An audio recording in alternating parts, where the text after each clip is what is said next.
This is black walnut. Now, I grow black walnuts. I got a question. Good for the heart. Is it good for the heart? I'm repeating for the camera. It might be, but I doubt it. Let me just ask you, you can see skin disorders and parasites out there. You can see the plant. What part of the plant do we use with the black walnut? Does anybody know? That's important, because some it depends on when you pick it. Some it depends on what part of the plant you use. There's a lot of things that come into play. So what part of the plant, whether you can see it or not, do we use herbally? The insides is a very, very good guess, and it's totally wrong. How about you? The bark or the root? The bark. On a lot of cases, we do use the bark, and many times that does kill the tree, so you've got to be careful, but you're wrong. All right, so it's not the... Is it the outside shell? Oh, are you good? It's that outside shell. Have any of you ever picked up black walnuts? A few of you. What happened? It turns black. Turns black. By the way, Stains. right, the Shakers over in Harvard use it as a dye. Yeah, it stains so well, you're going to take an awful long time getting it off. But that is the part that works on the skin disorders and the parasites.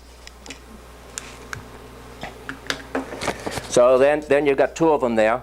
Antifungal goes back up to your skin. Why did I have iodine down there? Anybody have an idea? It's easy. Rich in iodine. Yeah, iodine does turn things black. Iodine is also, do you know what gland in the organ has to have iodine in order to work? Thyroid. Thyroid, yes, that's fine. Right. Every gland in the body, the mineral is like a spark plug that makes everything work. Do you know what makes the pancreas work? What mineral? No, we got to think. Chromium. Do you know what mineral is absolutely essential to the stomach? Sodium. How about for your bones? I'll take an easy one. Huh? Calcium. And so what happens, these are glands and parts of the body where various minerals are stored. So they have to have them in the bones. If you don't get enough, osteoporosis. How about muscles? What's the main mineral stored in your muscles? Magnesium. Magnesium is correct. And so that's needed in all parts of the body. I'll cover that more in a moment. But you have to have these minerals, but there are certain glands and organs where it's stored, because that is the spark plug that makes that gland and organ so important, even though it's needed elsewhere. So at this point, with black walnut, it's an excellent source of iodine. Iodine is needed for the thyroid, and that doesn't make any difference if it's underactive or overactive. It's the spark plug that keeps it working properly. So you need iodine.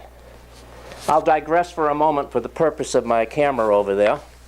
When I went for my master herbalist degree, I was there for a couple of weeks. I was very outclassed. There was doctors, there was pharmacists. I didn't know what was going on. I realized that I was in big trouble because, for instance, they would say something about a mineral like, say, phosphorus, and I'd be there, no, that's probably pH. By the time I was figuring out the spelling, he was on a totally different subject. I was just lost most of the time. However, when the final test came, we walked into a room, a great big auditorium. Here's all the herbs that we had talked about. No names, no nothing. What you had to do is to go up and say, that's garlic.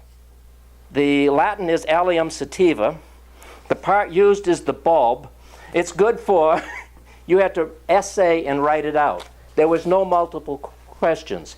Then he had one question. You are an herbalist. You are now practicing. You are in the Midwest. You have no access to health food stores.